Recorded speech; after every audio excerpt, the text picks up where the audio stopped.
Thank you for joining us for this final day of the Ammodo Masterclass with the Concertgebouworkest. 4 young conductors in rehearsal with the orchestra under the supervision of Maestro Iván Fischer. Corinna Niemeyer, the final day, what's on your mind? How do you feel? Yeah, it have been incredibly inspiring sessions. So there's a lot of things going on in my mind.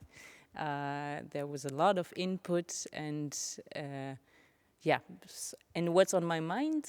It's that I'm conducting Mahler soon for the first time. This movement of this symphony, and it's an incredible chance to do this piece with the Concertgebouworkest. Do you dream about conducting these nights? Yeah, sometimes. Yeah, it's of course what you experience the day somehow goes on during the night, and you get fresh new ideas in the morning. Yeah. There are so many new ideas that you receive. Is it possible to let it saturate in your system? Of course, I think there are a lot of things that will, saturate later. Now it's still like a firework, and you take what you get, and but then later it's maybe like a firework. On the next day, you will still be like, oh, this was beautiful, and then it will slowly sink and really affects how you are going on.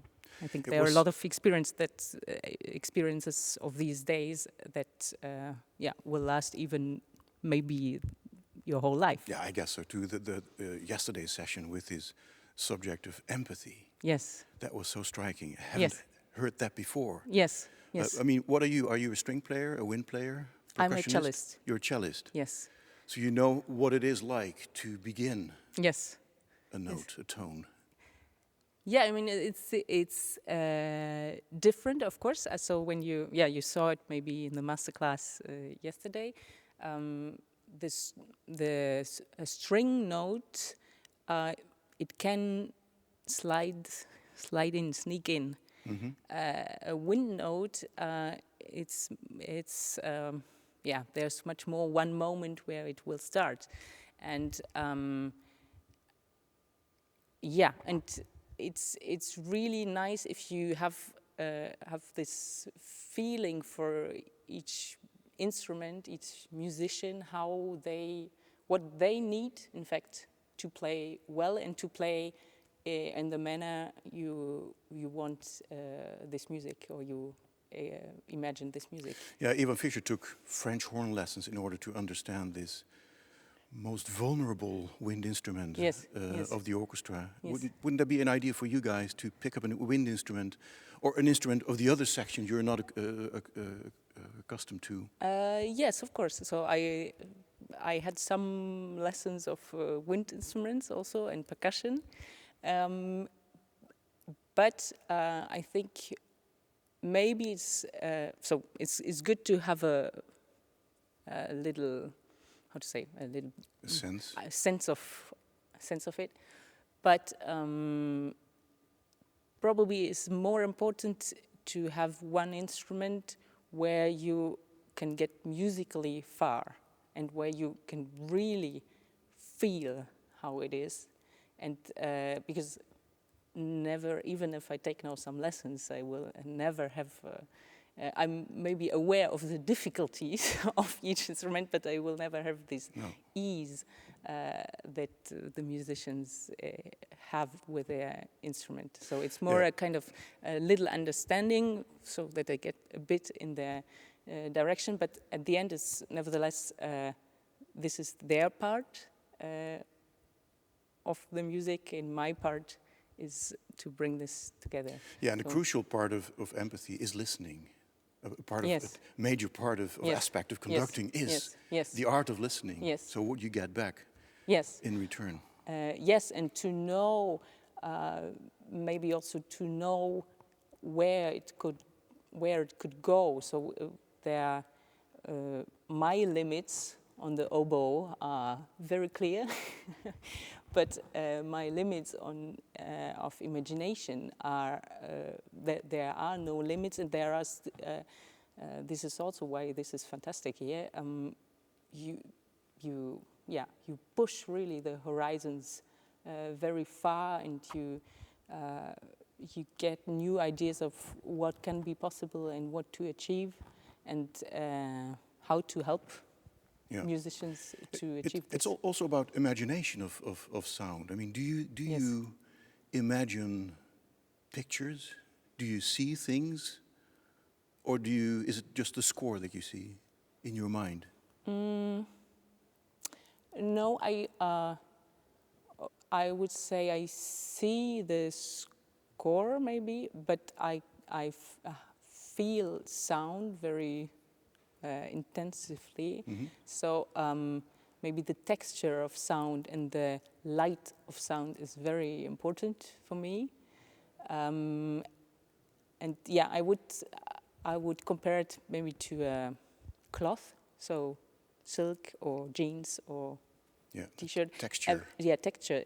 Every texture is different. The density is different. The transparency is different, and also and then the light can be different. And this is for me it's great to explore all these things. And I would say I don't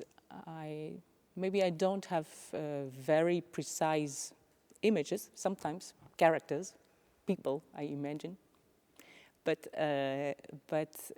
also these ideas of light and texture. Yeah, almost palpable, almost touchable. Yes. Almost physical. Yes. Yeah, well, that's wonderful. Yes. So you have the advantage now that you have heard, witnessed, watched 3 other candidates, colleagues of yours, in this Mahler movement. Yes. Has that helped you? Has that assisted you in focusing on aspects you didn't think about before? Yes, of course. I think that's one part, one important part of this masterclass is that we all see each other, and we see what works, we see what doesn't work, we see new aspects. Maybe so I imagine something in a certain direction, and now I see another conductor with a very convincing vision also. And then of course, I will always think of if I will somehow integrate good options in my ideas, and maybe reject others because my idea goes to another direction. Yeah. So this is, of course, very interesting to see the others and to see how Iván Fischer is working with us all. Yeah. And so how is he as a teacher for you? Great. Yeah. No, it's fantastic because he's really bringing new aspects to what we do, or he's focusing on some things like yesterday, rehearsal technique, but also this moment of appearing for the first time in front of an orchestra. And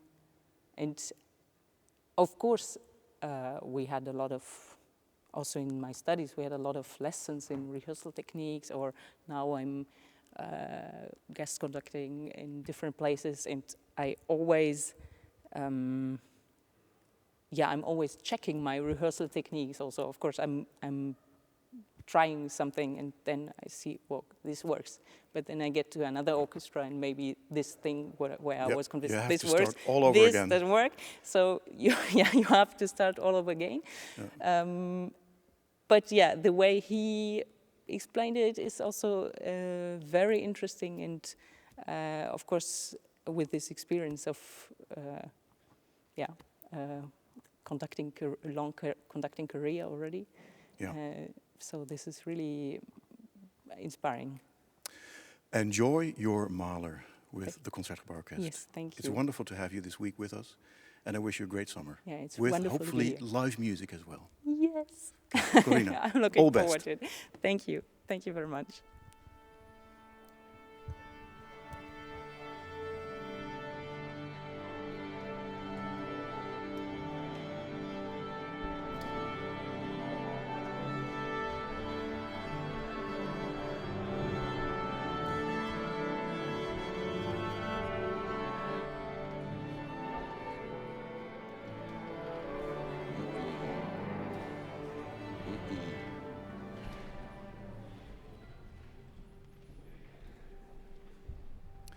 Hello, welcome at the Concertgebouw in Amsterdam for the final day of the Ammodo Masterclass with the Concertgebouworkest.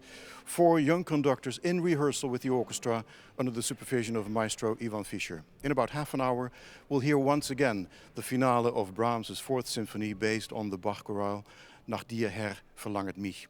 After that, the iconic opening of Beethoven's 5th Symphony, and the session ends with the tender second movement from Mozart's Final Symphony, number 41. And now, to begin with, the third movement from Gustav Mahler's 4th Symphony. Corinna Niemeyer conducts the Royal Concertgebouw Orchestra under the direction of Iván Fischer. Off we go. Enjoy. Okay, so good morning, everybody. Good morning. This is our last session, and I want to do something completely different than what we did before, because the other conductors are also here, isn't it? Yes? Okay. So, because we spent some time on practical things, how to solve things, how to communicate with an orchestra, very basic things. But I want to go a step further and see how one finds as a conductor the interesting things, to make sure that you don't say unimportant things. What is important in the music? That you say things which are eye-opening for the orchestra, and not just simply G sharp has to be a little longer, because it's a little boring for musicians. Now, how to go to that step? I think we have to make it clear. I'm sorry, I just need about 2 minutes introduction now. What is subjective and what is objective in music? Music is a completely subjective art form. One musician thinks this is right, the other musician thinks this is right, and it's through many discussions that we develop. It's a subjective art form. For example, the question of tempo. I personally think that there is only one good tempo, which is my tempo. But that's because I feel it this way. So all the other conductors take the wrong tempo, and I take the right tempo. But all conductors should feel like this, and not even conductors, musicians generally. When you play a piece on your instrument, there is one good tempo, which is your tempo, because that's the right one. And so it's a subjective thing of course, within certain limits. But there are certain things which are objective, which is the truth in music. And now we should find what is the truth in music. What is what absolutely must be there, and how to find that, and how to get 100 people to focus on the truth in music. So we will get there, you will see. Now, all yours, Corinna. Goedemorgen. Let's start, please, 5 bars before figure 7 with upbeat.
Thank you. Now we get to a new part. Corinna, I give you a few key words. Yes. Which is very important. This is a very passionate part of the movement. Yes. Passionate. Just keep this word strongly in your mind. And another thing, it's full of areas which go somewhere. Yes. Mahler uses the word drängend very Yes. often. Drängend, going, thriving somewhere. Passionate, drängend. Yeah. Go again, do it again. Once more, 5 There is no question about it. This is the truth.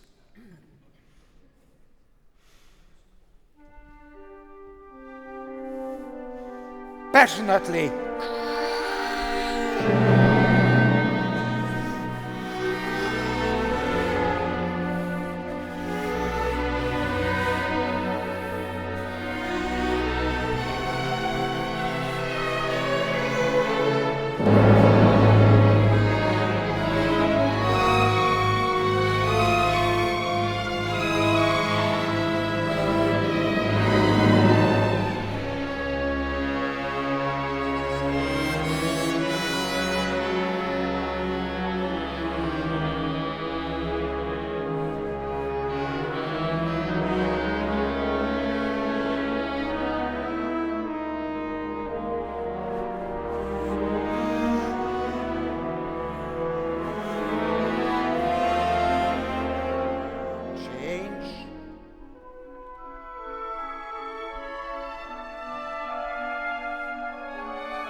Yes. Another truth is, portamento in Mahler must be always fast, never Yes. slow. Because it's not an effect. One has to know that in the time of Mahler, string players played with much more slides, and he says, here yes, here no, here yes, here no. But it should be a natural portamento, never. It's not Mahler. Yes. So somehow make sure that it's a natural one. And okay, so for me, this was this at 1 before 9. This was too early. We wait for the fourth beat. It was a misunderstanding. Yes, okay. You just need to give them the moment when Okay. they should go, and then they will do it. Okay, okay. But then fast. But I give the moment when they should go, or the fourth beat. Look, I would let's like do to the go. one bar. It has to be fast. Otherwise, Yes. it sounds. May I try? You will try in a minute. I want to show you something. 1 before 9 is if you do this, and you give them a sign, go, and wait. Then it's too slow. Yes. So but you have to make sure that it's. Can we do the violas now? It should sound natural. Just faster down. It needs to be fast. So whatever you do, fast. The glissando must be fast. Yes, I agree. May I just try once? I just beat 4. I just beat 4. 1 before 9, please.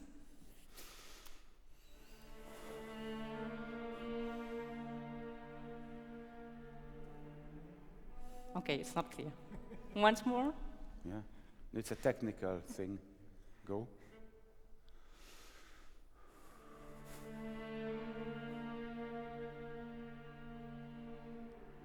No, because you beat this 3/4. It's a technical thing. Okay. You don't need to beat 3/4. Just Okay, do this. Look at yeah. my hand. 1. You give this D. Don't do anything. Go. Okay. Just don't beat 3/4, and then it's okay. Yeah. Okay. From there, Yes, last bar. 1 before 9. Stop your hand. Stop. Give a sign. Go. Yes. Sorry. Yeah. Okay. Now let's continue from 9. 9. Subito 9. We had this already.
What is important here, from 9 until here? It's a sequence of dances, and there is one very important element, that there are sudden changes, yes. Surprise changes. So this is typical Mahler, because Mahler doesn't build the continuation of a scene. He works more like somebody in a dream. You dream about something, poof, other idea comes in, oh, tuk, new one. So it's like a complete contrast. It should sound like 3 different orchestras playing these 3 dances. Mm-hmm. Whatever you can do to make sure the sudden change, concentrate on that. So it doesn't just simply sound of going on. Yes. Do whatever you can to create the surprise.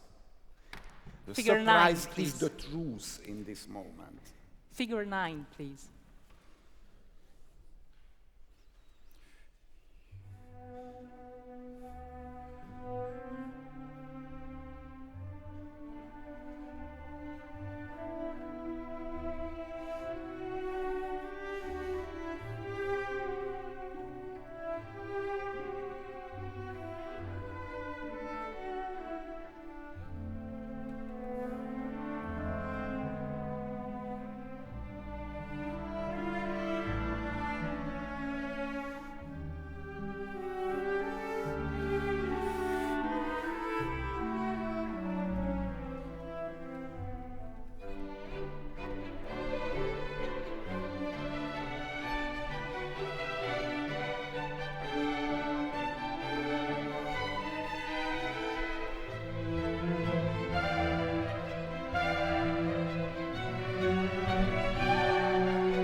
very good. You did Thank you. quite good, and it's played beautifully. It works wonderful. So there's nothing what the orchestra should change. I just want you to have clearer in your mind what are these. How could you give me key words? What are the three dances for you? What is it? Anything is something, some image in your mind, anything. Maybe you have Yes. an idea. Yes. I'm happy Yeah, with now I have to really get out.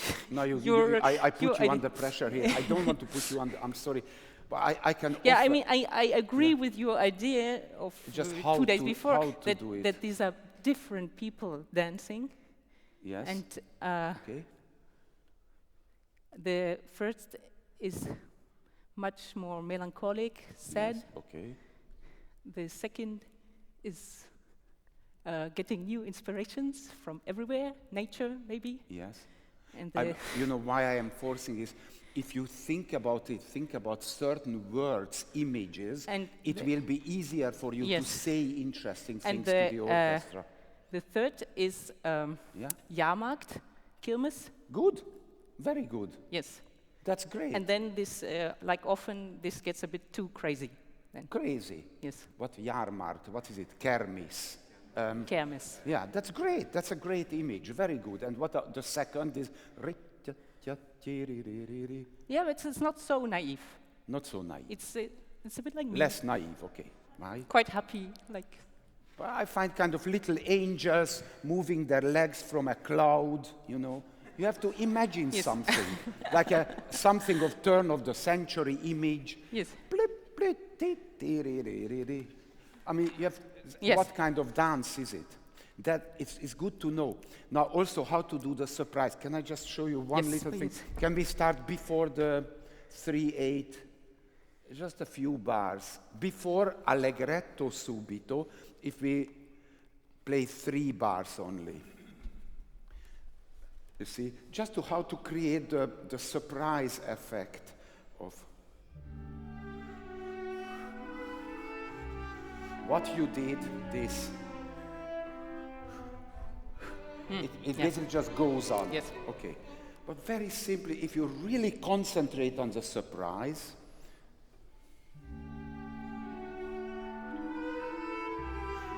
still you don't know. Just simply make it a surprise. It should happen in your mind like in the last split second of the change. Directly there. Don't prepare it. Don't make it easy. Okay. Yeah, 3 bars before the allegretto. Three before the 3/8.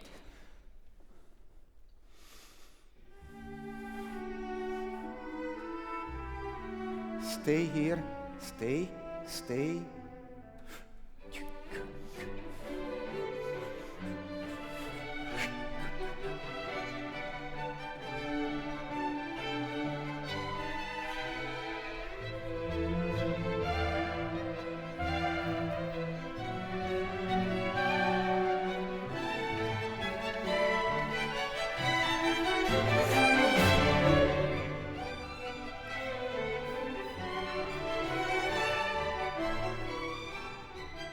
Surprise.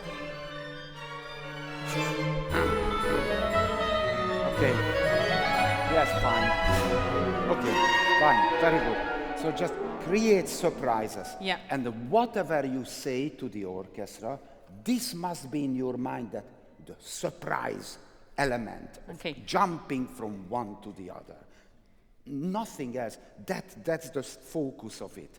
Now let's go to the end. We play now the allegro molto. This you know is the very fast This is one. 5 before 11, please. Yes. Okay. And now we go to the horns and the continuation.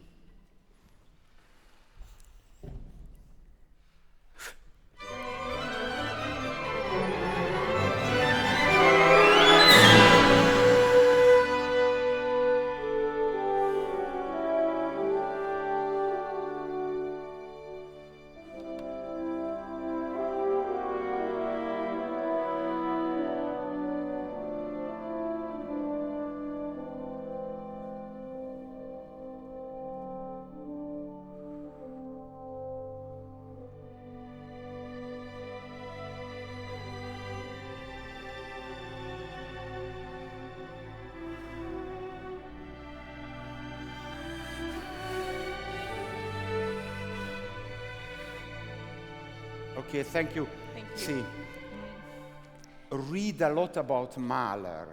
Once Mahler said that there is nothing as vulgar in music making as accompaniment played as loudly as the melody. This is a line by Mahler. Just make sure that the melody is clear and the accompaniment is less. Where the viola start? One bar before, please. One bar before the viola. One before poco adagio.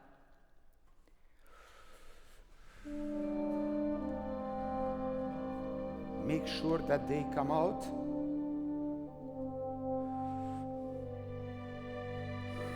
Be aware of the violin sound. Keep it down a little. Encourage the violas.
Faster tempo here. Good.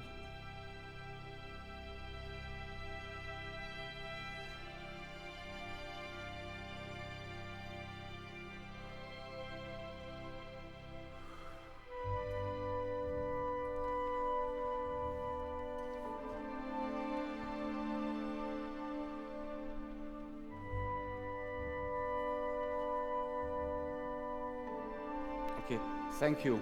Another interesting phenomenon of a typical Mahler is that something goes from one instrument to the other instrument. Yes. Now we have a woodwind harmony, this G major, and then who takes over? The strings. Clearly, you know, the strings take over. Do you know which notes are in this harmony? I help you. It's A, D, C natural. Do you hear all three? Can we start C from more. the flute entry with the G major? This is before 12, 8 bars. 8 before 12, yes. Okay, now listen very careful to the strings. You see, the danger is here. That the C gets lost. No, the danger is there is a horn D in it, isn't it? And one has to make sure that the melody is taken over here with enough sound, because you don't want to have the P and then hear the pa of the horn. This is not the purpose. It's just objectively, this is more important. So according to the acoustics of the whole, one has to make sure that the A, the D, and also the C is stronger. Can I try it once? I go with the G major, then I give them an upbeat, listen to it, and then make sure it's enough, not less than the horn, and the C there. Yes. Okay, let's do this. From there, 8 before 12, please.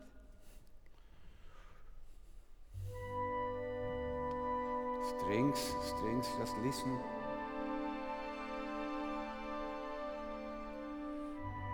Enough C, A, good.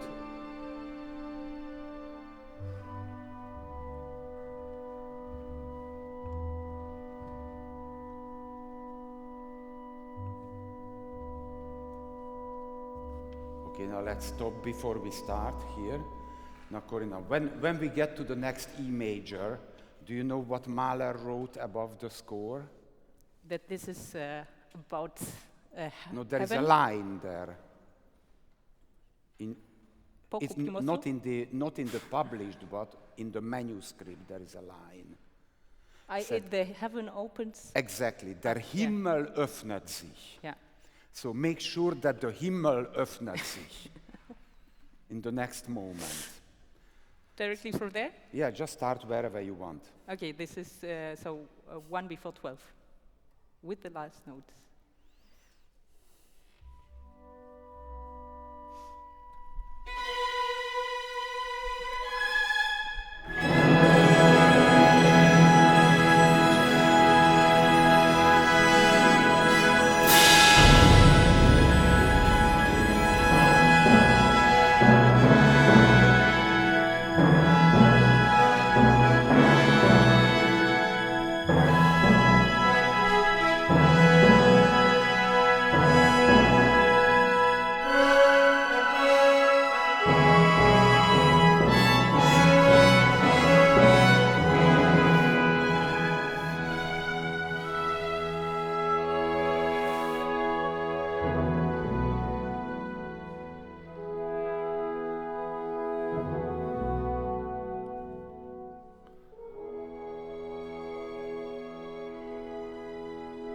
Okay, thank you, Corinna.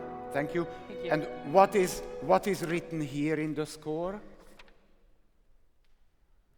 Der Himmel ist geöffnet. Here, at this point. Yes. Okay. So this is what we want to have. He writes these lines there just help for us to know what to create. So this is an objective thing. We have to make it work. Yes. Can we start from the B natural? Da, we, B. Yes. And now tell them anything which helps this. 1 before 12, third beat.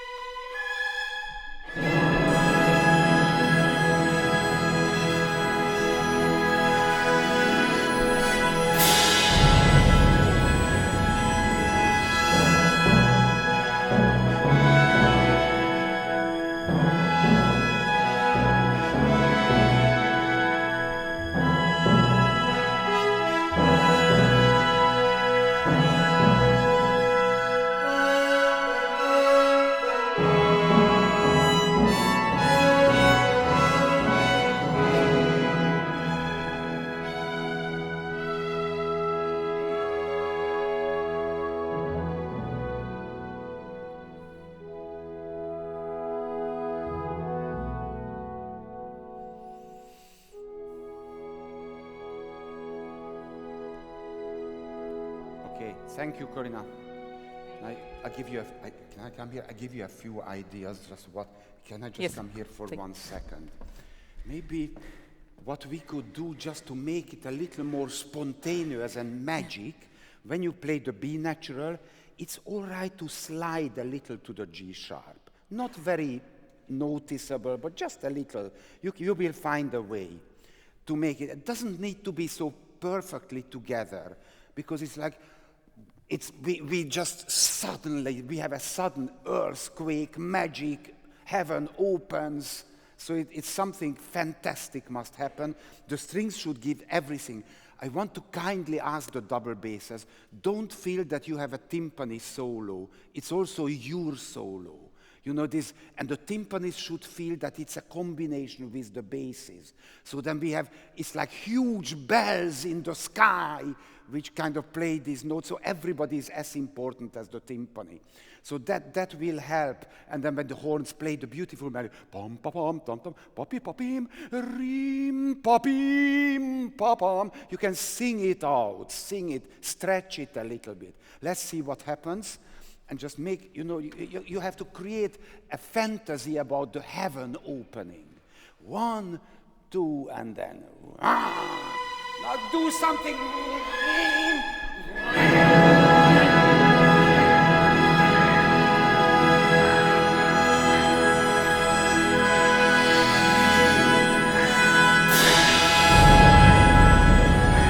And the basses.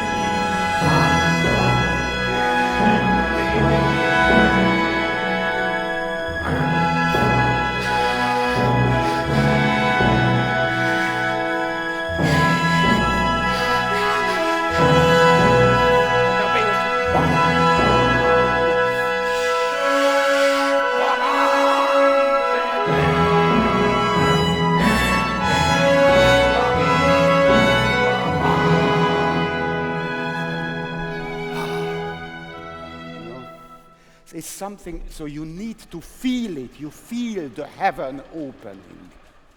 Exactly, and then it will work for you. Now, it's tiring for them, a very beautiful harmony in the trumpets, thank you, because it's difficult to play in tune.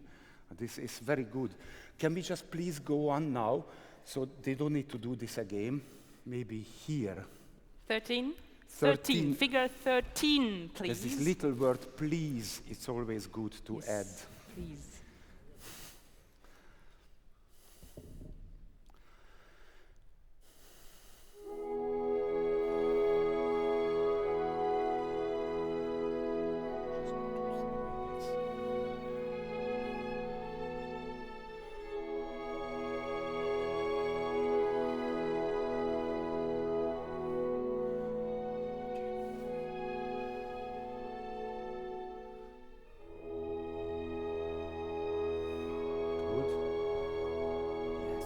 Keep going. Go. Harp. Big melody. Give it weight. The heaven is open now. Heavenly sound.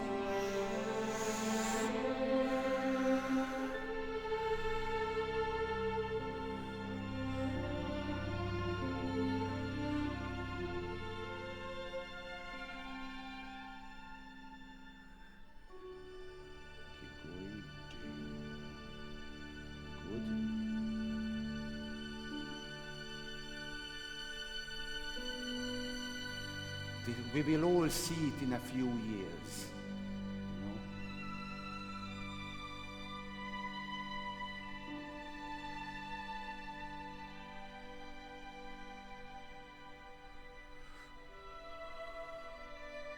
Good winds.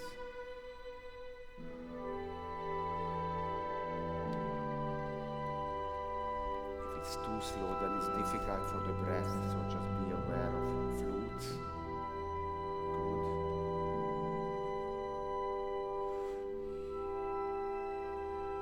To hold this note for a long time. Go on. This one. Make sure they get a diminuendo bass. Yes. Keep beating, keep beating. Now the clarinet. You have to keep beating because the clarinets go, then just show them where it is. But it was good, very good. Bravo, thank you very much. Thank you. Thank you. Thank you so much. Excellent. Thank you. Bravo, very good. Now we will move to Brahms.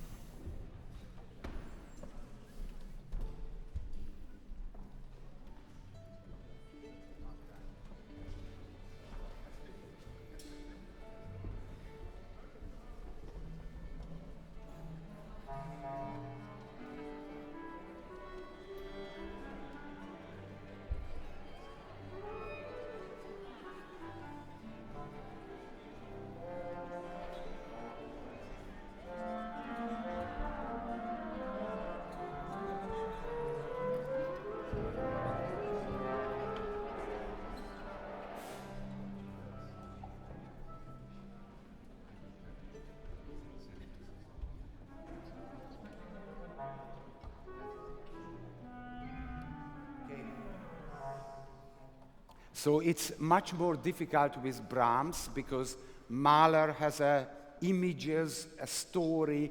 It's very helpful for somebody to know what is essential in the music.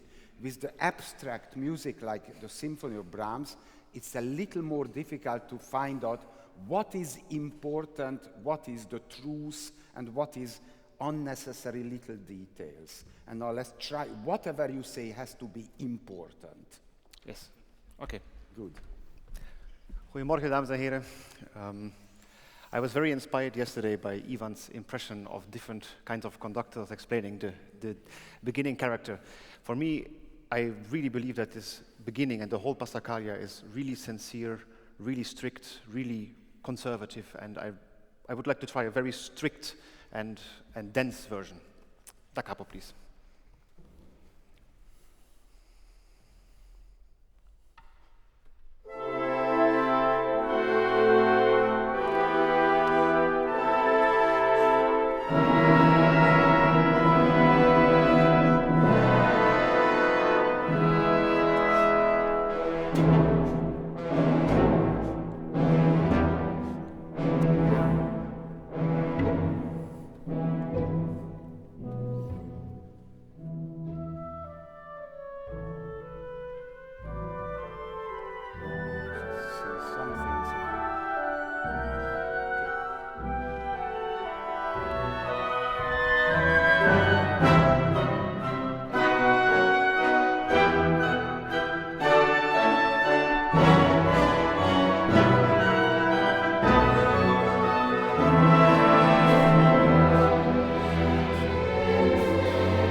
Very beautiful.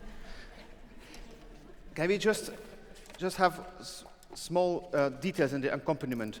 Can we start at letter A, please, and have only cello, bass, contrabassoon, and third trombone? Letter A, only the double bass, cello, contrabassoon, and third trombone.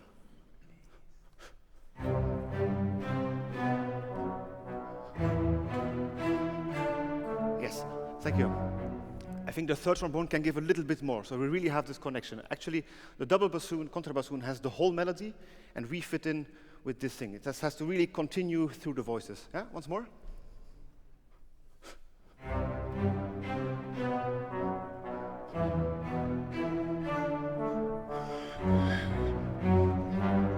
Yes, very good. And from the fifth bar on, we don't have it, but the double bassoon has suddenly accents.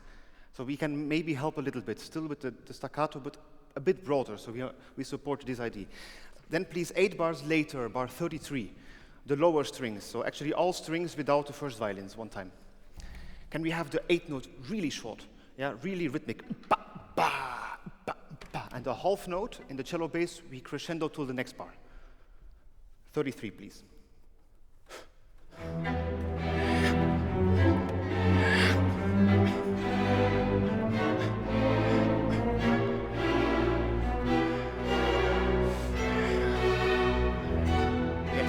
Very nice.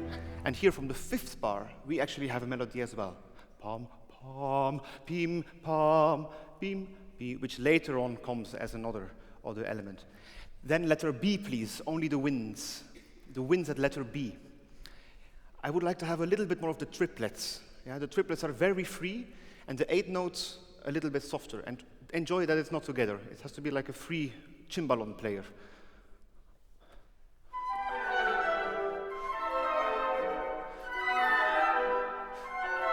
Yes, super. Very, very nice. And now can we start everything a little bit softer and a bit more of the mezza di voce, please?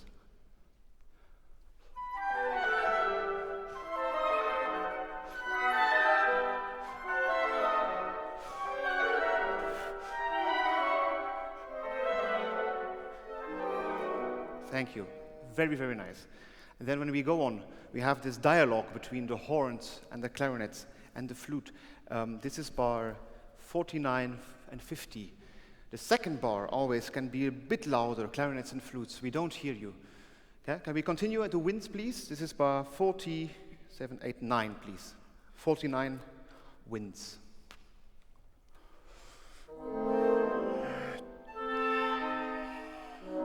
Even more. Yes, very nice. for me, the accent or the diminuendo is not an accent or a diminuendo. It's like a seufzer, yeah, like Schubert would write. So don't lose the tension when going softer. Really, really kernig. Can we start once more from the beginning now with these elements?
Thank you.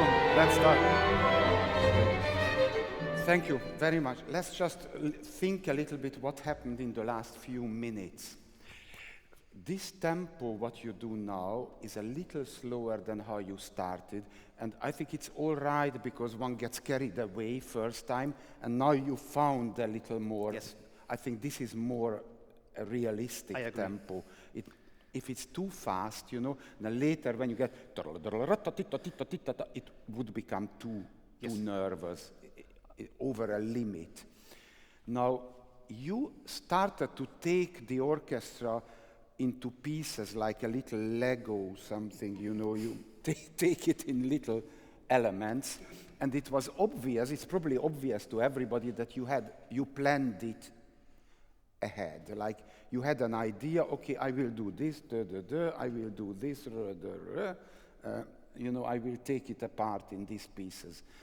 And I suggest you, it's not a good idea to do, because I didn't hear much difference. When you played the tom, tim, tom, ti, ta, ta, it sounded the same to me as before the taking apart business, you know. So actually you achieve very little with these pre-planned kind of ideas of, okay, I'm going to do this in the rehearsal. A lot of conductors do it and it doesn't help at all. Okay. What is a better strategy? What are the important things? And you do it very well. Allegro, energico, isn't it? And what is it? Appassionato. And you were energetic, appassionato. Great! That's great. And I heard it too. And rest you don't need to worry about. You just come in, make sure it's an energetic, appassionato, allegro. Listen what needs to be rehearsed. And what you hear, rehearse that. Don't make a plan in advance. Okay. Just listen, react to what you hear. Okay. It's just better strategy because then something real happens in the rehearsal. But we can continue now. The character was fantastic because energetic, appassionato. These key words are most important to read. Now let's start. We were somewhere here. Where did you stop? At here the 8th variation. Well, of course, I mean, I don't know how many kilos you are, but I think Brahms was a little heavier. Probably. Also probably smaller, but he had a long beard. So for him, I think largamente means a little more largamente than for you, but that will come later. The weight and the beard and the largamente. I need to eat more. I think you know it was so hectic that it was difficult. Could we play this before B, the last where it says largamente? It's eighth before B. Yes, 8 before B. I mean, don't just listen. Like, what do you think?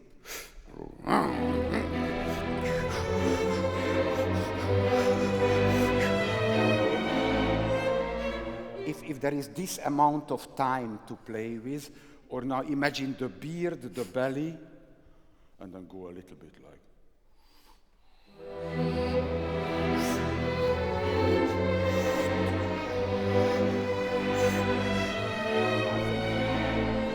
Just a little, this kind of 150 kilos. Mm-hmm. I think it needs this, but let's continue now. Anywhere here, wherever you can start. Okay, let's start at letter C, please. Letter C. Cesar.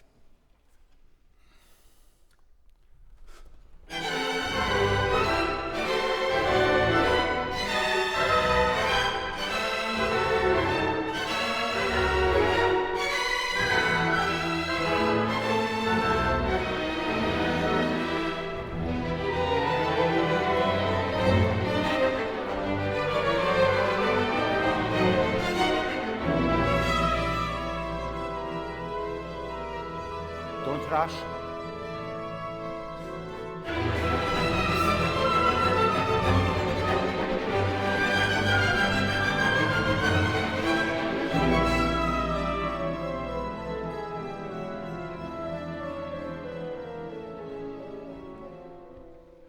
Yes. Okay, Martijn. Listen. Because you jagen, you know, you rush them a little bit, it's counterproductive. Okay. They can only play it with less energy because it's so nervous. The tempo makes it a little counterproductive. Okay. Just a little, give them a little time to play. I will try. Can we start directly 65, please? 65 directly.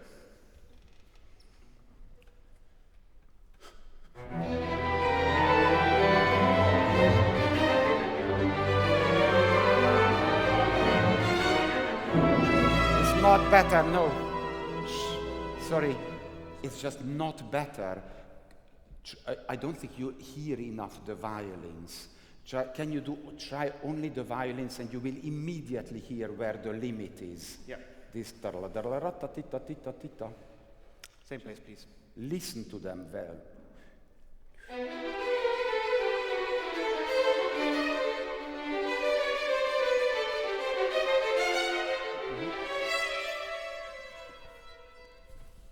See, the second beat is not clear. Look, can we just do this again? And just look. It's 1.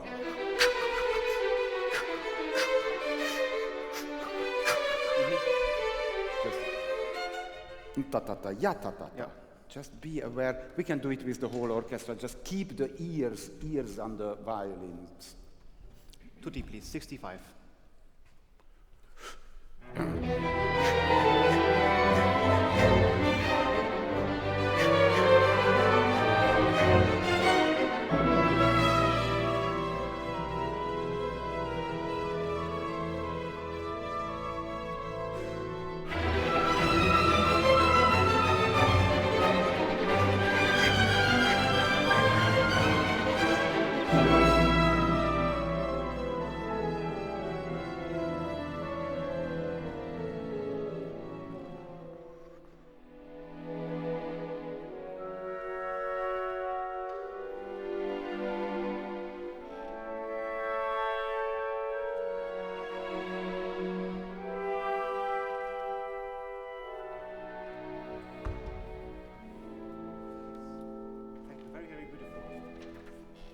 Could we have the pianissimo subito in a more special color?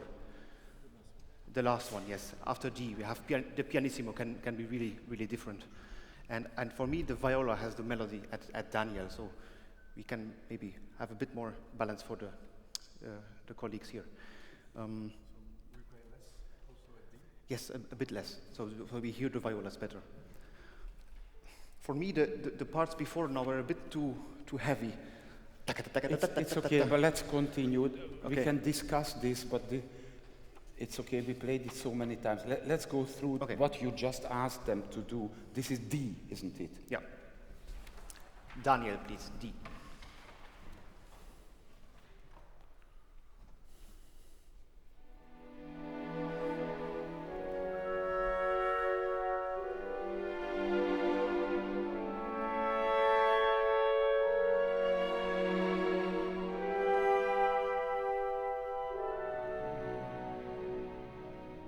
Okay, what is important here? What is the most what is important? Anything, any ideas what you have? What is the essence of this variation? It's making a bridge between what was before and what is coming afterwards, for me. It's a transition of character from the very complex and energetic to the more complaining part, which is coming afterwards. Okay, it's all right. I'm not criticizing it. I just offer another idea. It's the same notes, E, F sharp, G is the same melody, hidden in these harmonies. It's hidden. It's almost like a puzzle. You could turn around and tell the audience, ladies and gentlemen, Brahms hid the melody. Try to find it. And then the audience will come out, we say, there it is, the F sharp, there is the note, but it's hidden in the heart, that's the idea. And now, how much do you want to show the melody? Hide it or help a little bit? That is the idea of the composition in this moment is the melody is in the harmonies but hidden. And now do something with it. Okay. Once more, please. Same place. Yes, just D, isn't it? Yeah, D.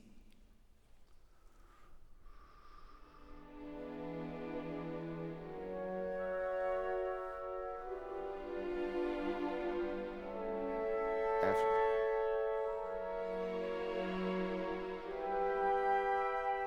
B.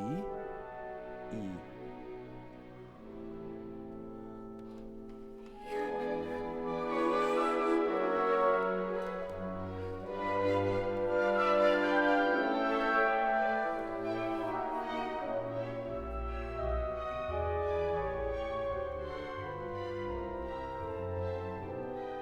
Okay, right.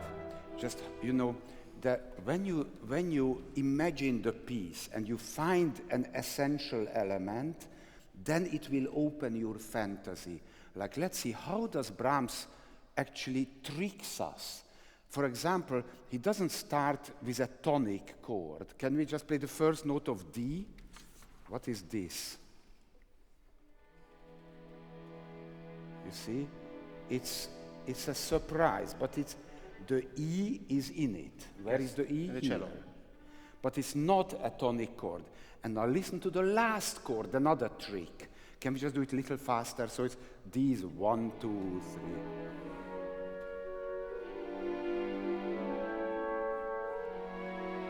Now listen to the harmonies. Surprise. Yes. Ha! What a surprise. So then you find beautiful things in the piece if you concentrate on the compositional main idea. Now let's continue from the next one, the 9 after D. Bar 89, please. Or 8, what's it? 89. Yes.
Okay, very good, thank you.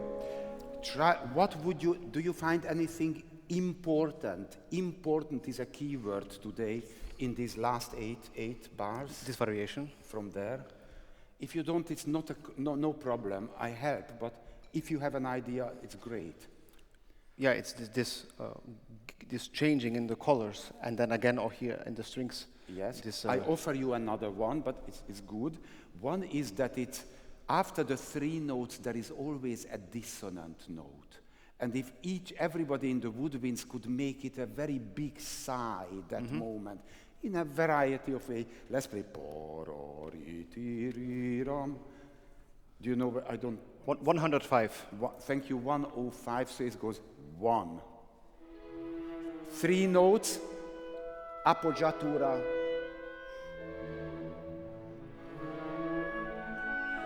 Dissonant.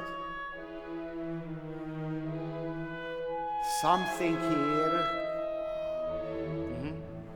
It's just an idea, but you can find something else, but find something which is important for that variation. Now let's go on to the next. So where the trombones enter. Yes, and bravo, Kirsten.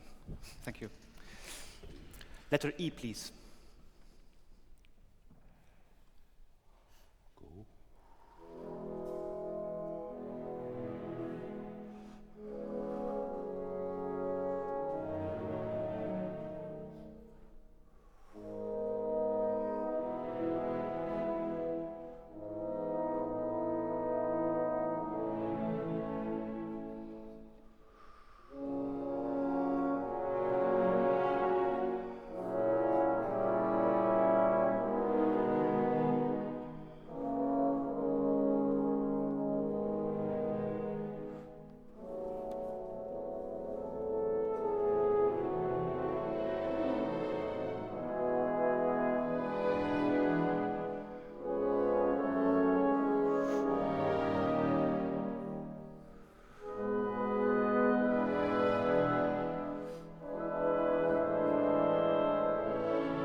Thank you, thank you. Martijn, I give you one idea to think about and then conduct it again. The trombone is an instrument which entered the symphony orchestra relatively late because it was a church instrument. It belonged to the Kirchenmusik. It was church, and the church entered they came into the symphony. Whenever something like this happens, it has something religious. And then the woodwinds join, like the gospel spreads in the world. Think about it and do it again. Okay. Once more, please. E.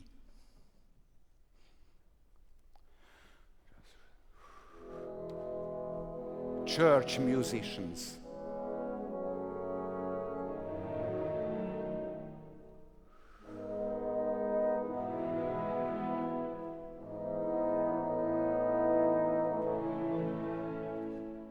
Horn joins.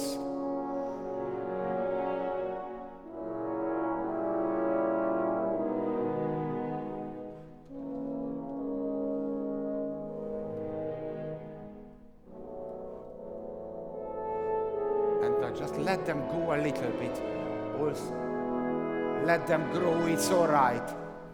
It spreads in the world.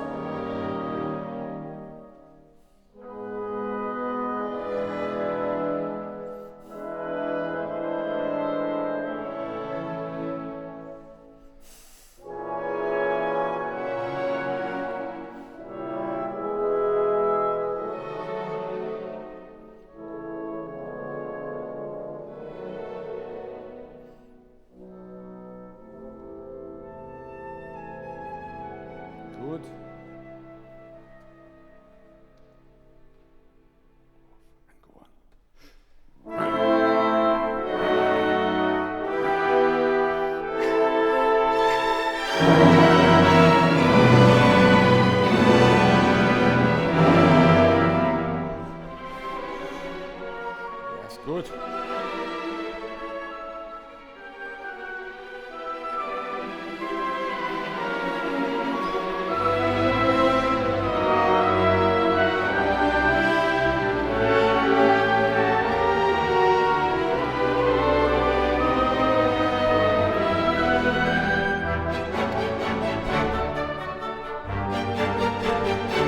never rush.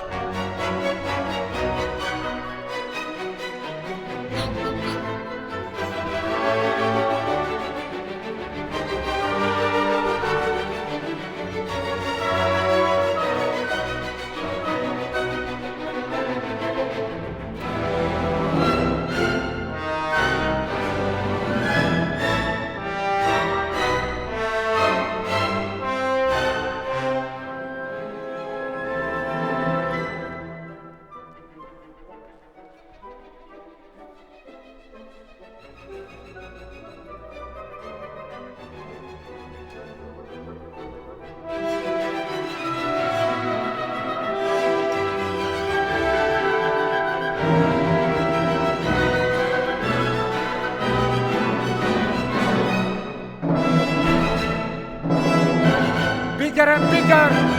Strings! Strings!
Bravo, very good, Martijn. Excellent, thank you very much. Thank you. Thank you very much. Finished. Okay, we will move on to the Beethoven. Can I have your score for a second? Yes. It's just to all conductors now because we don't have time. We'll play a few more bars of the Brahms, just more for everybody, for all the young conductors. I want to show a few very small things. Just what you should be aware of musical language of Brahms. He gets his influences from a number of corners. There was the church music, you know, this big drama, almost Wagnerian dimensions. And now let's play a few bars, letter K, please. And this is a little bit the Schumann tradition in Brahms. This.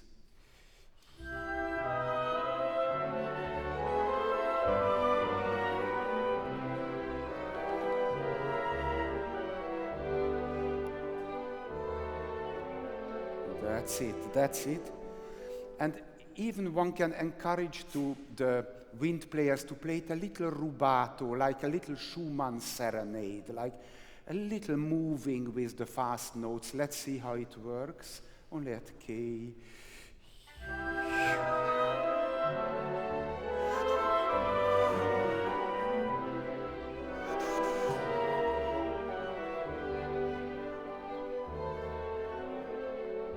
Okay, so that is just that influence. Then Brahms, the musical language of Brahms has influences from Baroque music, a lot from Bach. For example, he uses hemiolas all the time. Could we just play the very end where it comes? There is a, after M, 1, 2, 3, 4, 5, 6, 7, 8, 9. 9 after M. Just see how we can find the Bach influence in him. Young.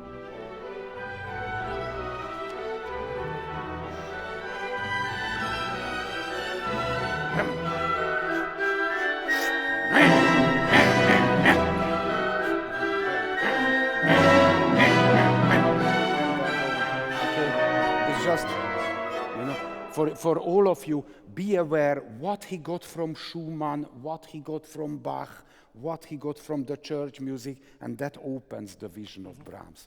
Okay, Thank you very Beethoven comes now.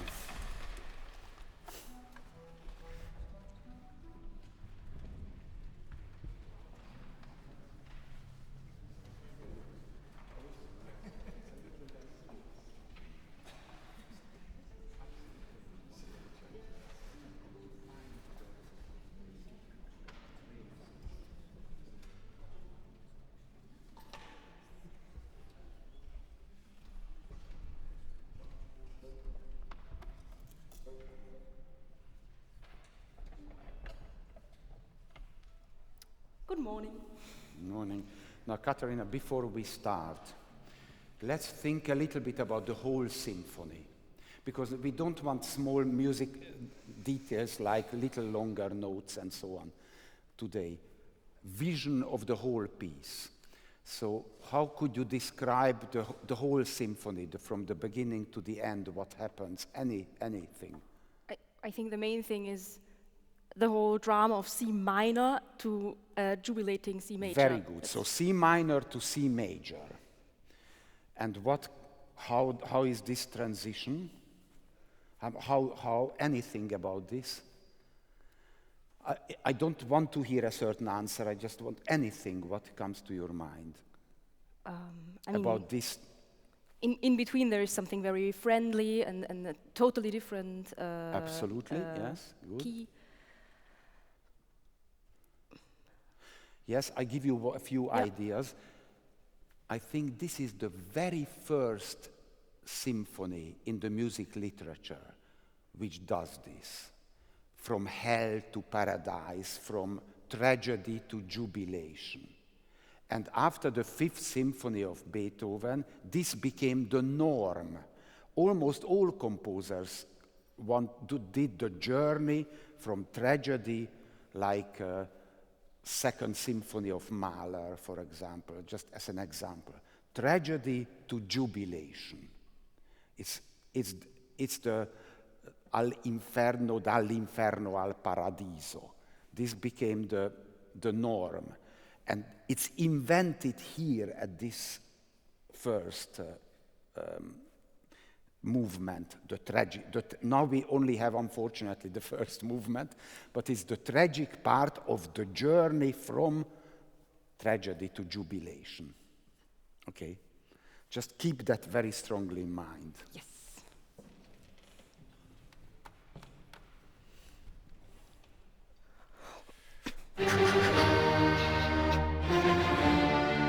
Okay, Katharina, all of you do this so short, the first fermata. Is there a justification for that, anything, or it's just what you feel?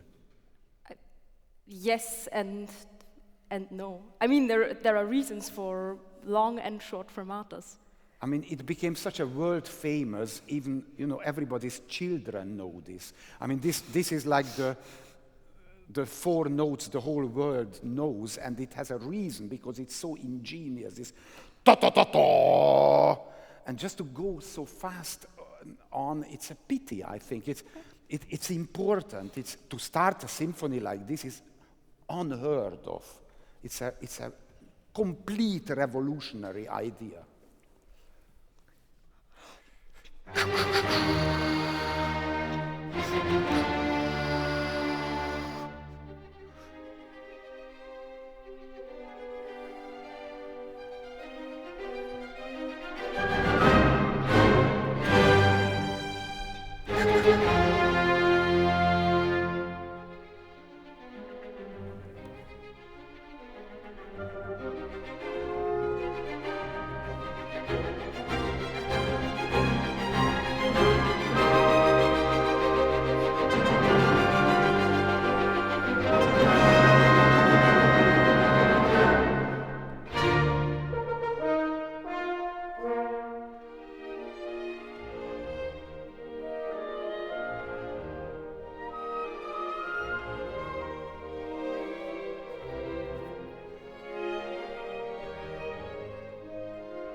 thank you. Good.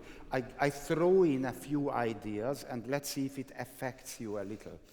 One is that the idea of being harassed, gejagt, verfolgt, is from this time very important. It started with Leiden des jungen Werthers, or the novels of Jean-Paul and the birth of the romantic. This idea of the hero feels threatened and harassed by the whole world.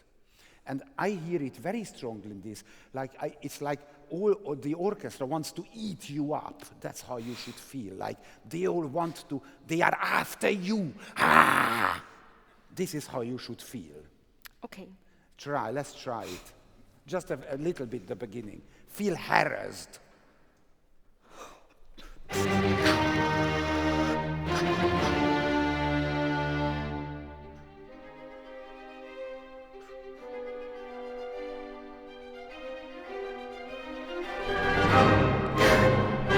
Okay, now I will just offer something completely crazy to you, but I don't think it's a very normal music. It's completely. If I ask kindly the orchestra, when we play ta-ta-ta-ta-ta-ta-ta, can you please attack me? Just attack me. Whatever, however you do, doesn't matter. I want to feel threatened. We start now. No, no, no. From here.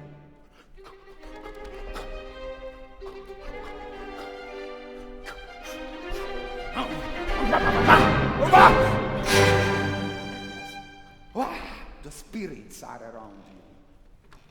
That's the feeling of it. Okay, feel it a little bit.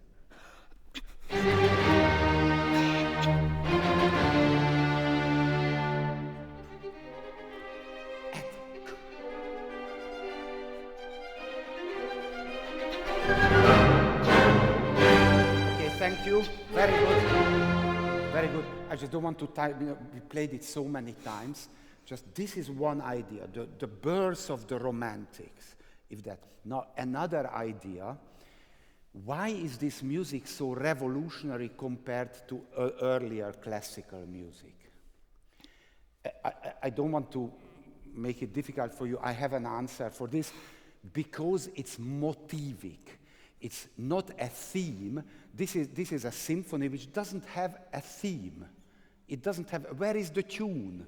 There's nothing. There is a repetitive motif, a motivic music, which is a completely new way of making music. It's a little bit the kind of John Adams of the 19th century. You know, it's a repetitive music. And make it clear that it comes from here, tuck, tuck, here, tuck, tuck, tuck, tuck. There it comes, but there is no tune. Make it sound modern. Okay, let's try.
One thing which you could ask the orchestra, which I think the orchestra could do a little more pointed, is Beethoven actually takes the effort to notate sometimes 3 and 1 and instead of pulling together 4 notes, it's 1 and again 3. I don't know if you see it in your parts. Occasionally like ta-ta-ta-ti, ta-ta-ta-ta, ti-ti-ti-ti. And they easily sound like ta-ta-ta, ti-ti-ti-ti-ti-ta-ta-ta-ti-ta. So whatever we can do, ta-ta-ta-ta, ti-ti-ti-ti-ti-ti-ti, just to make this always sound like 3 and 1. Like phonetically, like something crazily new. It's a dynamic thing, articulation. People will find a way to do it. But this would underline this important motivic writing. I think we should continue because it will come back later. Whenever you see the what's it called, this, the lines, 3 and 1, then let's show it, please. So, the second part? Second part, yes, horns.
Yes, you know, if the, let's imagine the fate is so cruel, then there is always an other element, which is the victim.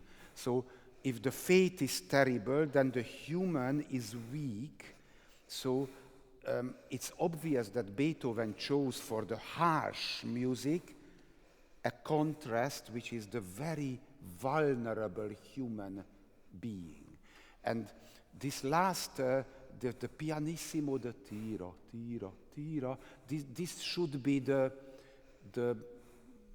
gentle vulnerability of what the ta-da-da-da actually crushes at the end. Now, because you start so fast, there is no Slower. time to switch to it, I think. So, for example, when we have the last fermata, I suggest just to wait a little and then Okay. just it's easier to start for everybody to prepare the sound, the pianissimo, make sure that it happens. Could we only play a few bars, please, from somewhere here, wherever you want to, around here? Maybe 471 with upbeat, so 470 from the winds. Yeah.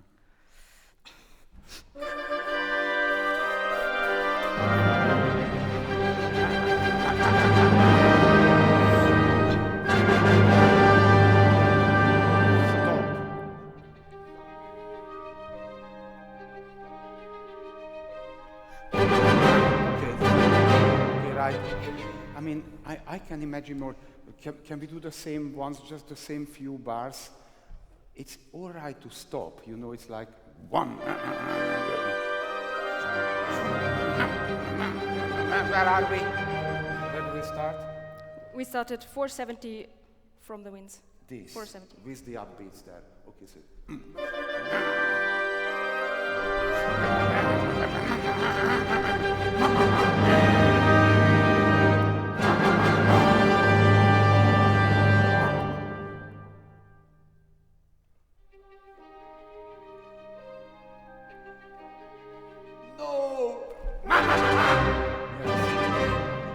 Just feel the contrast of there is death sentence, and the last little voice which says something, bang, guillotine down.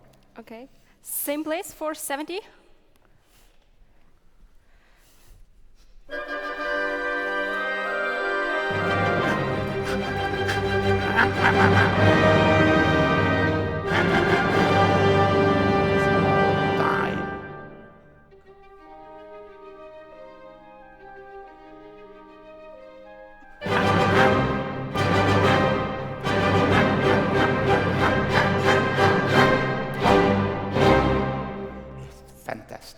You have very good musical instincts. I like it very much.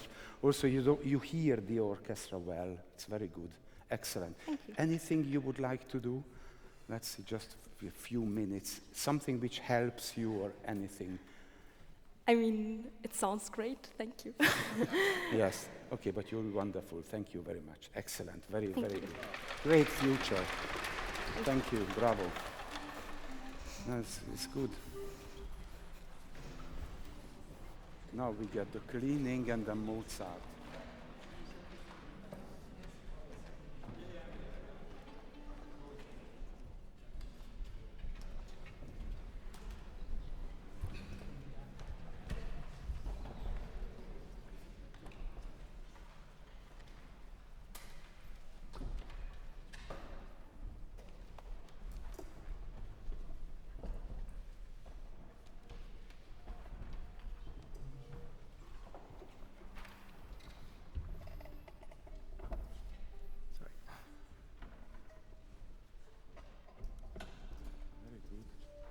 Want it like this? Sorry. Can I just say something about this? Yes. If it's angled like this, you have to look down. Now try to look at this note. No, it's okay. Just look at this note. Look at this. Which musician do you see? None. Exactly. Now if you do it a little It's fine. like, No, it's I might okay. not need it. Just a little idea. If you do it a bit like this, a little higher. How do we do it? Now look at the same note, go back a little. Do you see musicians? Yes. More. So it's better, yes. No, No, it was too high now. Sorry. Sorry. It's good. it doesn't need, no, it doesn't need the music, it doesn't need the score. Well, it's all right. Good morning, everyone. It's just a pity the fun is over almost, but It's not thank you for the week. It's been amazing. Let's go with Mozart.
Thank you. And then it goes on.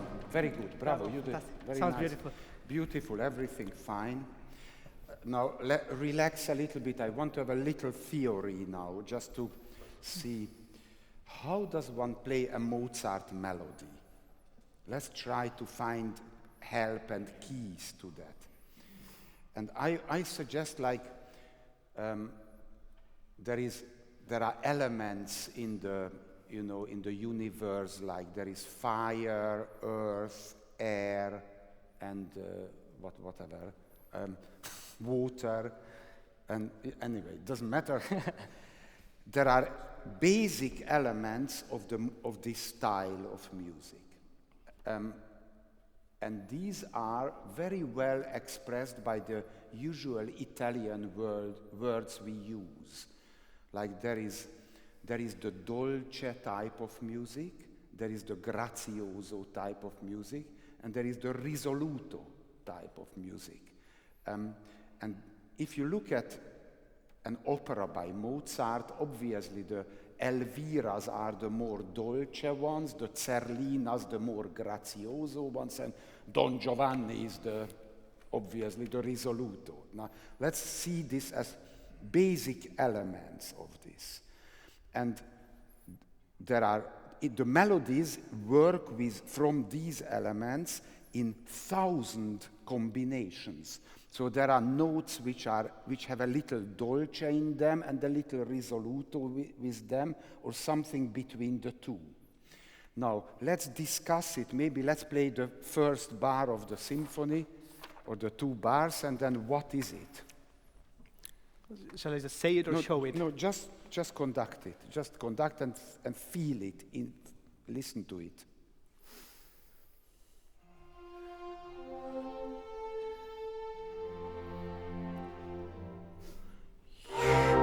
Until here. Now, how do you feel? I mean, what's the violin melody? Only use these words. I find it something dolce. Dolce, very good. And the single note of the melody? A little risoluto. Completely or not completely? No, it shouldn't kill everything, but it has to be. There's a piano. It has to be resolute. Yes, a big difference. Yes, but with a little dolce in it or not? Yes. A little bit dolce. I mean, let me try it with 100% risoluto. So this is Donna Elvira, this.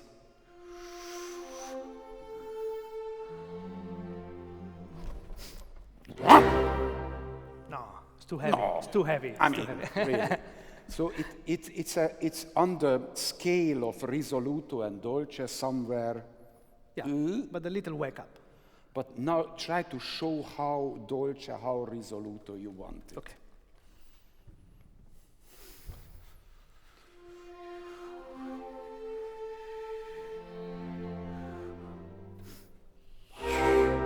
Yes, fine, very good. Now we go to another melody. Let's take this one. No, it's later. I'm sorry.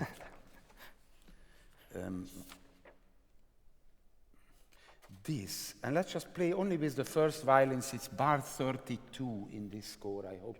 Ti-ya-ta-ta-ta-ti-ram. Let's play it once.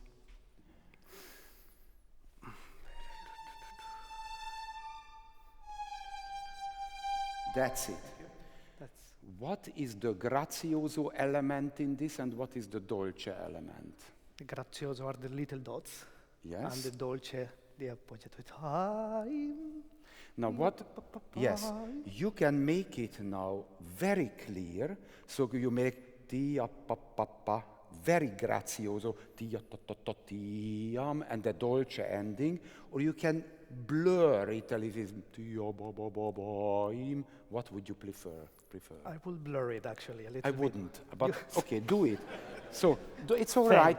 This can be a subjective thing. So let's blur it a little bit. It's fine. Do it. Which means the short notes not completely grazioso, but a little dolce.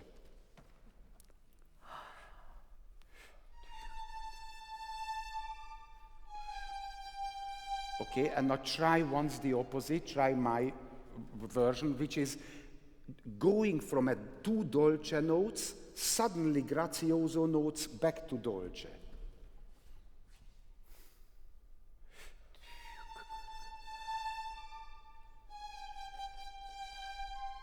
Yes, and then if you make sure that the grazioso notes need enough time, so so a ballet dancer can jump on each note.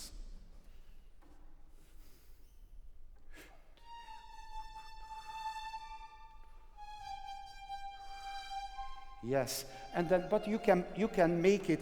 It's when we use the word blur, it's just go a little bit more into the dolce. It's possible. But what works in the Mozart melody is to work with these key words, dolce, grazioso, risoluto.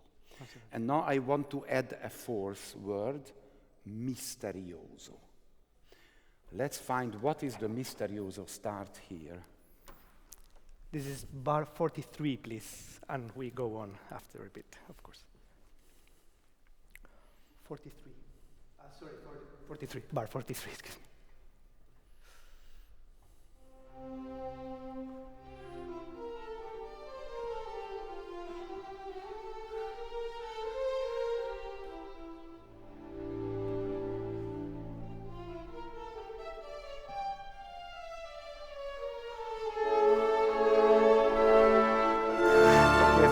Thank you, very good, bravo.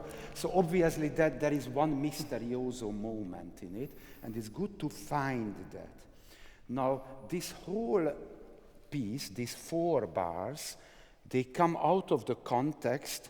One could almost say that, what is it? It's like a cadenza, it's an improvised cadenza for a group of violinists, but you could, let's try what happens if we encourage them to play it a little more like a cadenza, meaning that you are not so brave and very measured, but a little freer in dynamics. It can come up and down. So let's treat it as a cadenza within the symphony. And let's play this. Same thing, 43.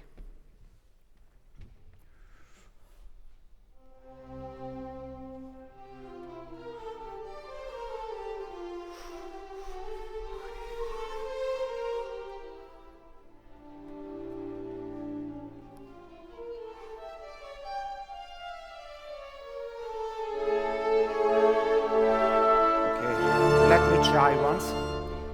Good. It's very good. And when you have a little experience how to play with time, dynamics, then you can make it really cadenza-like. Could we please start this? And then just allow a little.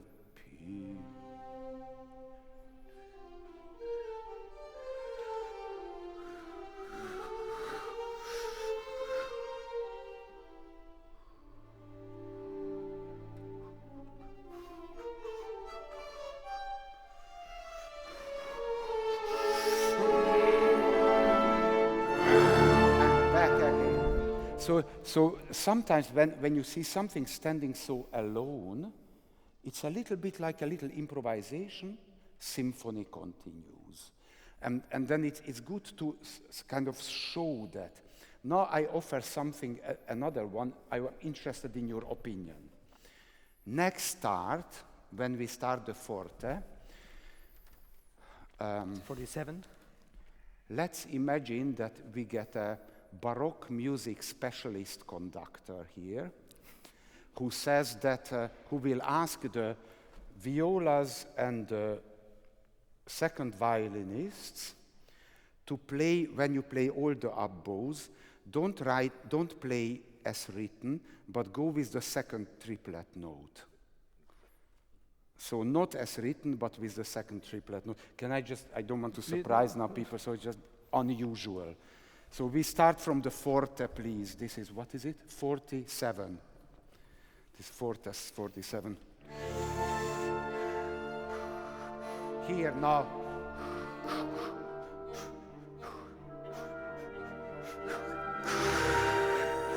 Again. Let's try to.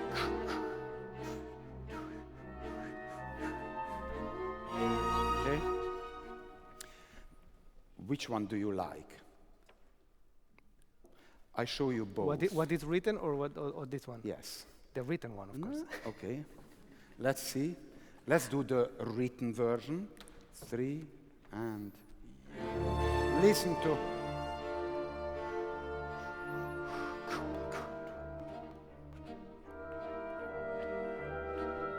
Or other version, now we do the triplet note. With them.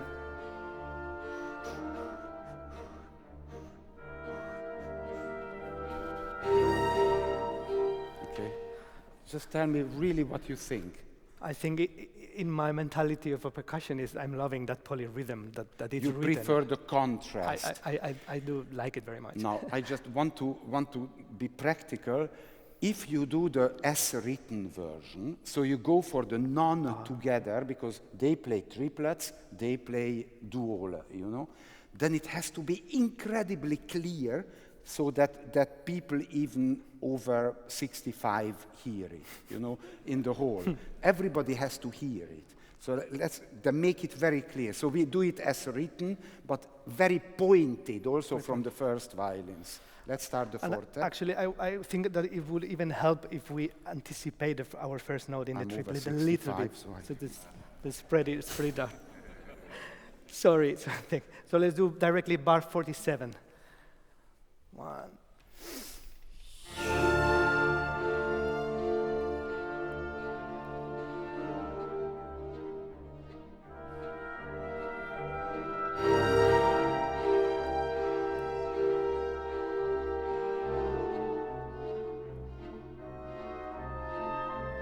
Yes, okay. Okay, good. Second time was Fine, very good. One can hear it, it's very good. Try once the other one. okay. The triplet version. Let's do now the triplet version for everyone. 47.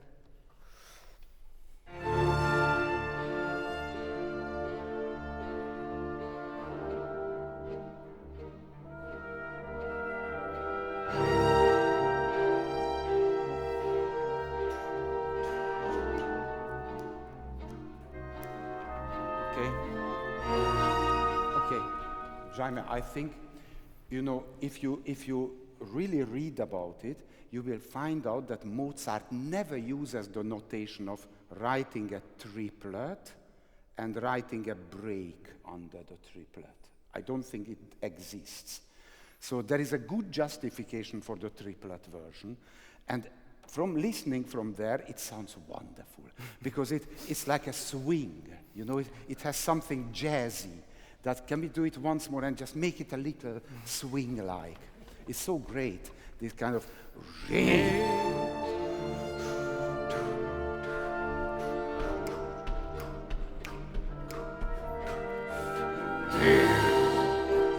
wonderful. So just offer, there are possibilities here, what you can do. Let's continue, go on after this. Let's... Where exactly? Okay, let's do bar 56, please. Let's go directly there. 56.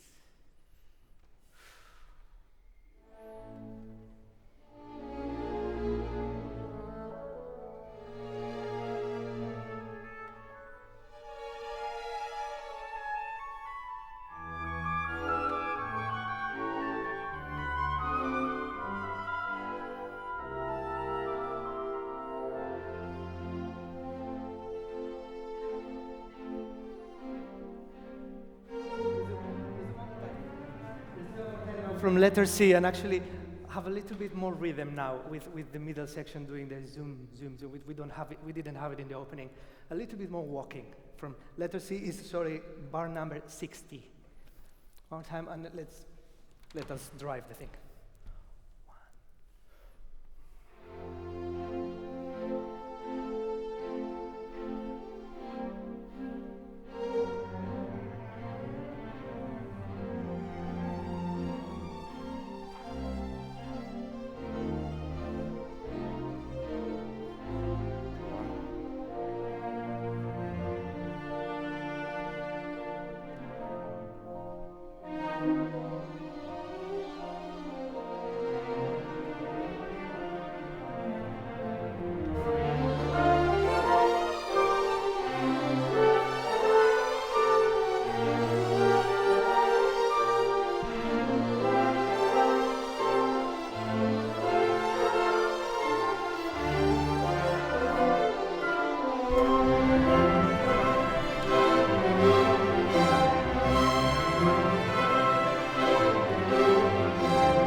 very good. Ending was great. Here, why do you do this this thing here? Tata, can you just do this? Yes. Try it. Do it once more here. Let's repeat one more time. Bar 91, please. 91. Yes.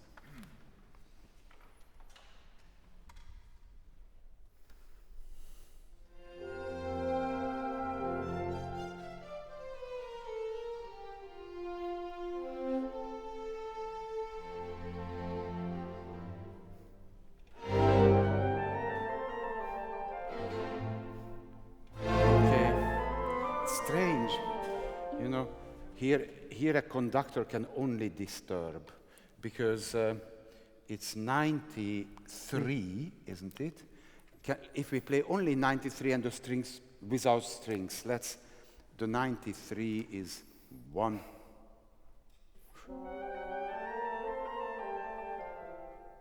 And then Tata should come in with them. Let's do this once more, please. It's 1 and 2. Now, you don't need to bring the strings in, because if you wanted the strings to be together with the winds, let them hear it. Whatever you do when you lead, you actually take away their hearing. I show you both. If you lead, then this happens. It's 93, so it's 1 and 2. Then they follow you. If you want them to follow the notes, then it's much better. Says 1, yeah. You see? Because they are all musicians, they know when it is, and it becomes softer, it becomes more precisely with the winds. Actually, the less one leads in an orchestra, the better. But that applies to conductors, concertmasters, principals. One should never lead, and then it works. One should just make music. Let's try this. Just trust them here. 93 directly? Yes, 93, please.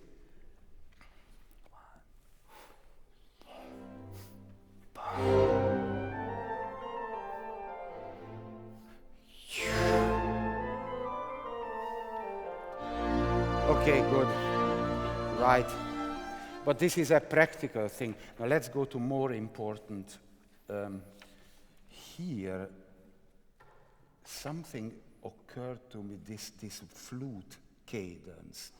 So if we start from 87, now Mozart never would write 2 bars exactly the same. So there is a change. And let's underline the change. So it's 87, go. 87, please. Just a few bars here. 1.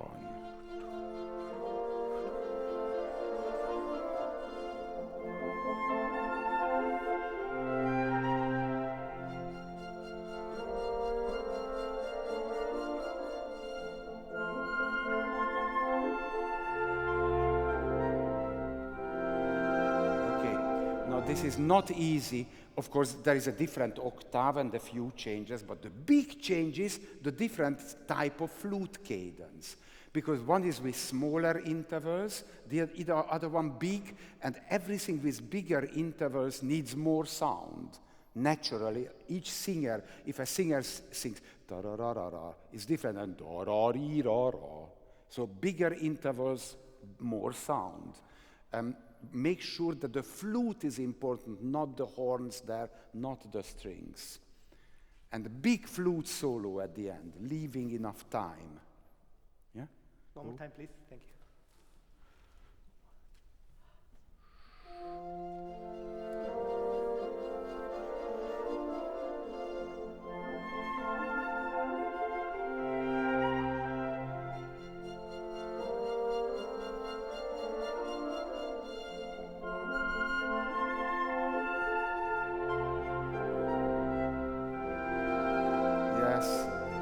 Okay, this was slightly overdone, but at least we experienced the flute. I mean, that was great.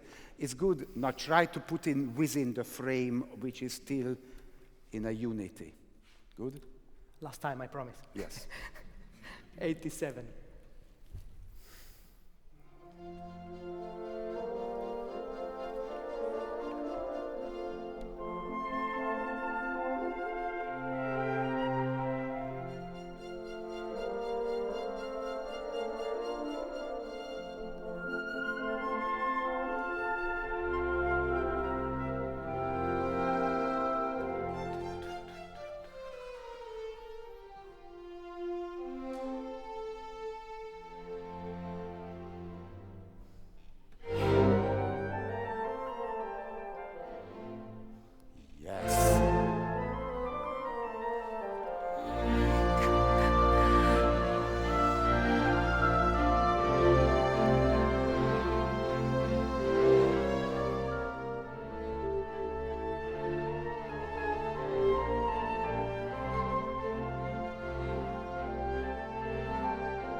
And the same here. Now, bravo, Jaume. Very good. Well done. Thank you. Thank you very much. Thank you very much. Thanks very much. Thank you. I think this was good. It's the same type of cadence, bigger second time than the first one. So with Mozart, one has to think about the elements of the music, the basic characters, which opera role fits which type of bar, and then it helps. Okay, I want to thank the orchestra very much for your wonderful patience. I think it was very useful. Thank you very much, and beautiful playing. And I hope young conductors will pick up a few good things from it. I enjoyed it very much. Something sounded really beautiful. I mean, we didn't have the time to talk about it, but I want to thank everybody. It sounded great. And I think it's an excellent thing to do. And I wish all our candidates a lot of success in the future. So thank you very much. Thank you. Good night. Okay, thanks.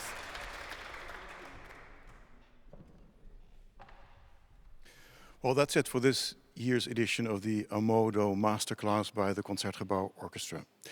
All sessions will remain online, Facebook, YouTube, and the orchestra's website, concertgebouworkest.nl. It was sheer joy for us that so many of you joined in from all over the world. Thanks for the comments as well.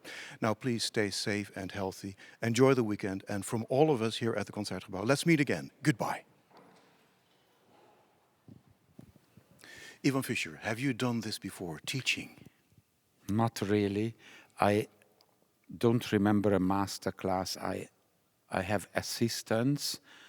They come to me to go through the projects, then they assist me, help me, and then it's an integrated teaching, what I do with one person, but I never a master class before. It is so fascinating to watch and to see what happens, to get into the inside of the score with these young conductors. What can you teach them in 3-4 sessions? I don't know. I wonder if they can take anything home from this. They will probably just get a few ideas, and it really depends on the student. You know, actually, I don't think teaching is the important thing. Learning is more important. What I mean is that a good student picks up something from various people.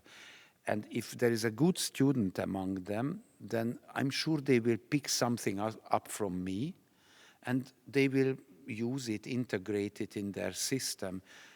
But it's really up to them to make it useful. Yeah.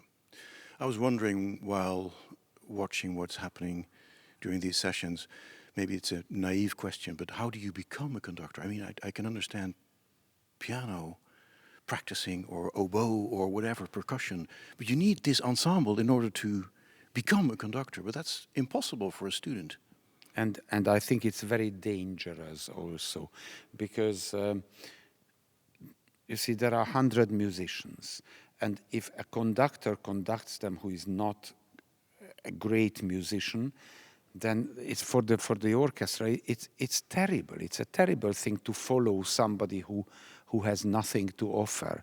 So one needs absolutely a filtering system to make sure that the good conductors emerge from many people who want to become a conductor. And unfortunately, it doesn't show easily. It's not like when you play the piano, you hit wrong notes, so people see you can't play the piano. With conducting, it's a little more difficult to find out. So one needs an absolute strict filtering system. Otherwise, anybody can stand there and try to conduct, and it wouldn't work. But it's incredible when you move even less. Your gestures are smaller than any of the gestures of the young students. Of course they are, but it is you are with your hands playing the instrument, which is the orchestra. So it takes for them practicing on this huge instrument in order for them to become a conductor. The difficulty is that there are string instruments, wind instruments, and percussion instruments. And the three have different type of sound production. When you have a wind instrument, actually, briefly, I talked about this to one of the young conductors. Then you tighten your lips. You put your tongue in a certain position, and when you release the tongue, then that's the start of the note. So you go, doo, and that's how you start. And this needs a different type of speed, anticipation than the string instrument who has a bow in the hand, and the bow goes now on the string with a round movement where the breathing is integrated with the start. It's a very different type of attack. Mm-hmm. And the third one is the percussion instrument, where you go now. When you touch the instrument, that's when it sounds. Now the conductor has to move in a way which helps these three different types of sound productions. And the best thing to do is to have a complete high-level empathy with the musicians and actually imagine how they produce the sound, and with the movement of the conductor help that sound production. And that is a very difficult thing which takes many, many years. It's not simply that you move your hand up or down. What were you as a student? A string player? I was basically a cellist. I graduated as a cellist, but I also learned piano. First I learned violin before the cello, and later I studied a little horn because I wanted to understand the nature of the horn playing, but not really seriously. I only wanted to know what these people are doing. Just for empathy's sake. And I also took singing lessons. Yeah. So I really wanted to, for me it was very important to find out what I conduct. I mean, what type of physical sound production. And it was extremely helpful to me. Who was your most important teacher? Hans Swarovski? Well, you know, officially I went to the school of Hans Swarovski, but his main focus was analyzing the scores, understanding the compositions. Then I went to study with Nicolas Harnoncourt, and for him the main important focus again was that he wanted to demonstrate that music is a communication tool, that composers have a message which we listeners should understand. So these people had two very strong ideas, what they were concentrating on. And then I learned a lot from Leonard Bernstein, who was a genius, an unbelievable musical talent, and a very intuitive, natural, but highly intellectual person. I mean, he was an all-round genius. Absolutely, yeah. And composer as well. Yes. That's what you do as well. Yes, because it's somehow one thing. You know, I was actually thinking it may sound very naive, but if you put a program together, you already compose, because you compose a program. If you write notes yourself, you think in a similar way, like this is now something on the paper, what should come next? And in a concert program, you think in a similar way. Yeah. But in a sense, being aware of the percussionists, the string players, the wind players, and being able to compose music, that helps as well. I think actually all conductors should do all these activities. Yeah. How do you view the future of the symphony orchestra? I mean, you are teaching a new generation. Where are they in 20, 30, 40 years? Is there a future for the symphony orchestra? I have a very radical idea about it, and probably it is different than most colleagues I have. I personally think that the symphony orchestras should reform themselves, that the structure of a symphony orchestra is beautiful, I love it, but it's a little rigid. And for example, the composure is very much the same as a score of Richard Strauss or Mahler. You have the number of wind players, the number of brass, the number of string groups. It's basically a score as people 100 years ago composed. I have to admit, a few percussion instruments were added in the generation of Messiaen, but not later. So where are the modern instruments? Where are the electric guitars? Where are the synthesizers? Where are the keyboards? You know, what the young people find as instruments of their generations. So it keeps the symphony orchestra in a strange type of museum. And if we want to develop and not die out, and now I'm talking about what will happen in 50 or 100 years or 200 years, I think a symphony orchestra must open up and become more a pool of musicians who can make music in all styles and all combinations. But there we go again. It's up to the composers as well to write, to compose, to create new pieces with new boundaries and go beyond new boundaries as far as instrumentation goes as well. It's true, but of course at the moment there are orchestras. Orchestras give commissions to composers. And the composer is asked to compose a piece for a Richard Strauss orchestration. Yeah. And most composers do it because this is the task. But if you really ask the composers deep down, what are the musical instrument combinations they would love to compose for, I suspect that it's not exactly the symphony orchestra. It may be other instruments in combination with our instruments. Will be quite exciting to watch and see. Iván Fischer, so great joy that you are with us this week, and even though it's maybe your first time in a masterclass situation, it is wonderful to witness. Thank you so much for being with us. Thank you very much. Iván Fischer, thank you. Goodbye.